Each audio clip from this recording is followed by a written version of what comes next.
चिंता बढ़ाइला आईएमटी आकलन red alert रे ओडिशा बड़ बन्या आणुछि वर्षा बंगोपसागर उपरे सृष्टि होइतिबा लघुचाप घनीभूत होई अवपात रे परिणत होइछि फल राज्य रे प्रबल वर्षा पाई सतर्क सूचना जारी करा जाइछि जहां एबे अनेक जिल्ला पाई चिंता सृष्टि करिछि।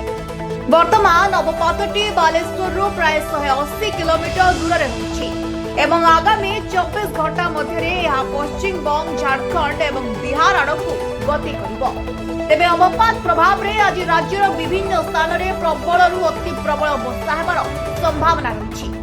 विशेष करे मयूरभंज बालेश्वर एवं केन्द्रापड़ा जिल्ला रे भीषण वर्षा नै भारतीय पाणीपाग विभाग पक्षरु रेड वार्निंग जारी करा जायछि। एही समय रे सेठारे 80 रु 120 किलोमीटर बेगरे पवन बहिबार संभावना रहिछि। सेपरी पाणीपाग विभाग मध्य प्रबल वर्षा को दृष्टि रखी 11 जिला को ऑरेंज अलर्ट जारी करिछि। गोटेपटे राज्य में लगातार वर्षा जोगु जलबंदी सह नदीर जलस्तर वृद्धि पाइबार लागिछि। एभली स्थिति में वर्षार प्रकोप दुर्बल एवं तलिया अंचल में परिस्थिति को आहुरी खराब करिपारे।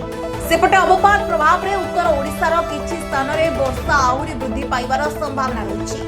नयगढ़ खोर्धा एवं जगतसिंहपुर भली जिल्ला रे हालुकारु मध्यम धरणर वर्षा हेबार संभावना रहिछि। तेबे आसंता काली पर्यंत एही भली पाग लागि रहबो एवं अगस्त 19 तारिख परे पाग सुखिला रहबो।